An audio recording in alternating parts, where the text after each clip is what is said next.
So it's looking like a lot of people are starting to finally get fed up with the increased cost of fast food. And as you all know, a big reason for why fast food costs so much more now is obviously because of these increased minimum wage laws that are going around the country, specifically California. And of course, as you know, there's the business side and then there's the customer side.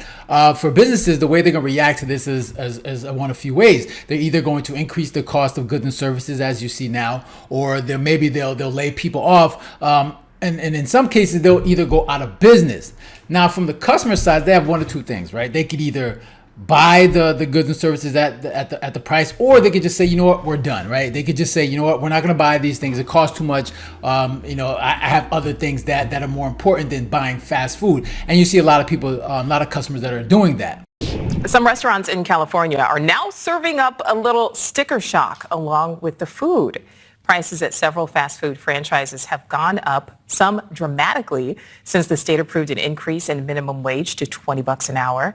Correspondent Nancy Liu is live in LA with a reaction to these price increases, Nancy. Well, Nicole, nearly a month after California's fast food minimum wage jumped to $20 an hour, some customers have been fast to change their habits, just as critics had predicted. The sharp pay hike from $16 to $20 an hour kicked in on April 1st, triggering higher menu prices everywhere. At this Chick-fil-A, many breakfast combos now well over $10. At In-N-Out, the popular double-double is now nearly $6. In some parts of LA, a Big Mac will set you back by $5, a Chipotle burrito by over $10. Pushed hard by the Service Workers Union and Governor Gavin Newsom to help counter the high cost of living in the Golden State, California's fast food minimum wage is nearly $13 higher than the federal minimum. There is no data yet on total restaurant layoffs so far, but research confirms the fallout for consumers. According to one recent market review, average prices are up by over 10% at Chick-fil-A, with Starbucks, Shake Shack, Chipotle, and Taco Bell also charging significantly higher prices. The sticker shock has some customers trying to curb their habits.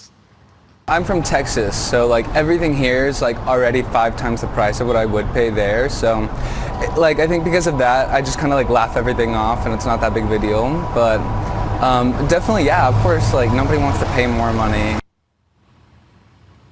Now, across the country, fast food prices are actually up by about 5% across the board, but California's new minimum wage for fast food workers has kicked things up far much more than that around here. Yeah, Nicole? definitely seeing those prices go up. Nancy, thank you. So right there, you can see how these increased minimum wage costs are affecting certain places, especially in California. Now, you're probably thinking, you know what? This is probably a good thing. The fact that less people are eating, fast food, it might force people to start being more conscious when it comes to their health, right? It might force people to start eating healthier. Maybe it'll start forcing people to start cooking at home, right? This is something I do, right? For McDonald's specifically, right?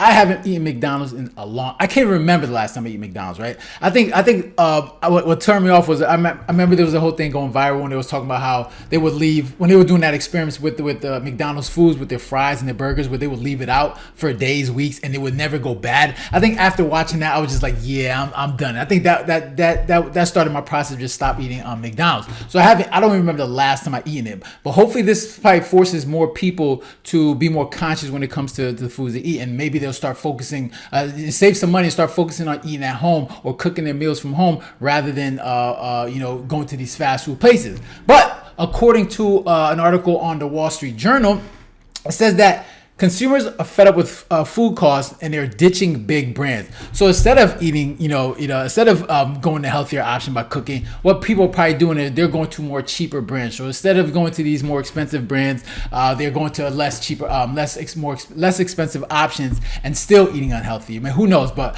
according to to this Wall Street Journal, that says that it talks about how Starbucks are, they're getting less traffic. McDonald's are getting less traffic. Wendy's, they're getting less traffic. So fewer people are going to these places, and you can see that stocks are down with a lot of these companies because their sales are down. And another thing is you got to be careful is because these are sometimes like indicators of like a recession, right? Like a slowdown in the economy. And I think investors, when they're looking at that, they want to see like what are consumers' habits when it comes to these fast food restaurants. So this is like a beginning, like an indicator of saying, all right, could this be a slowdown of the economy? And if so, then that could be a step towards recession that a lot of people are talking about.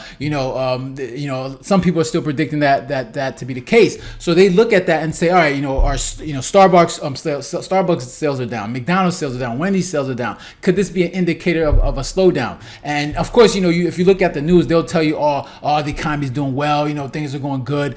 Sales are up, but companies up. But obviously, people are looking at this and they're saying, maybe not. If McDonald's is struggling, Starbucks is struggling.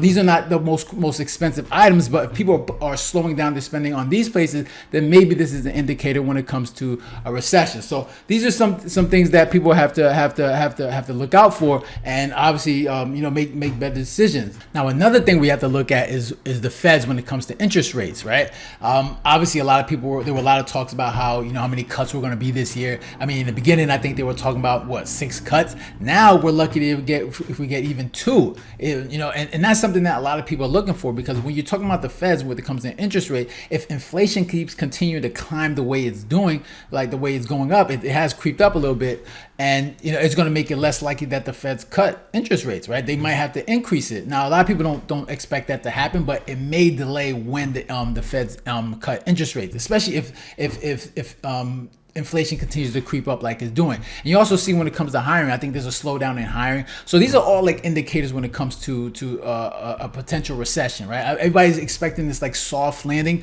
and and I think that's what the Feds are doing, especially the way they're manipulating the interest rates. But who knows? We'll see. Like we'll see how these companies do, especially when it comes to layoffs. Because if companies aren't making money, right, like the Starbucks and McDonald's, if they're not making money, then guess what they're going to do? They're going to lay more people off. And if more people are getting laid off, there's more people unemployed, and obviously that's not good for the economy. And then you can start to see, like, there might be a potential sign for recession. So this is something that will all be like keep an eye out. But when it comes to people like dealing with fast food, a lot of people are starting to cut back maybe and say, I'm done with paying these prices. The price is just too much. It's getting to a point where I can't afford this. I have to put my money into other things that I need, which is obviously more important, which is the smart thing to do. Instead of buying these fast food, you start buying the things that you need. That's gonna obviously food that's gonna help you, healthier foods, clothes and energy. These are the things that are more important that you need to focus on. So we'll see how this goes and see where they go from here. So those are my thoughts. If you got any comments or questions, make sure to leave it down below. Hit the like button, share, and if you haven't done so, make sure to subscribe. All right, so you guys take care and have a good one. Later.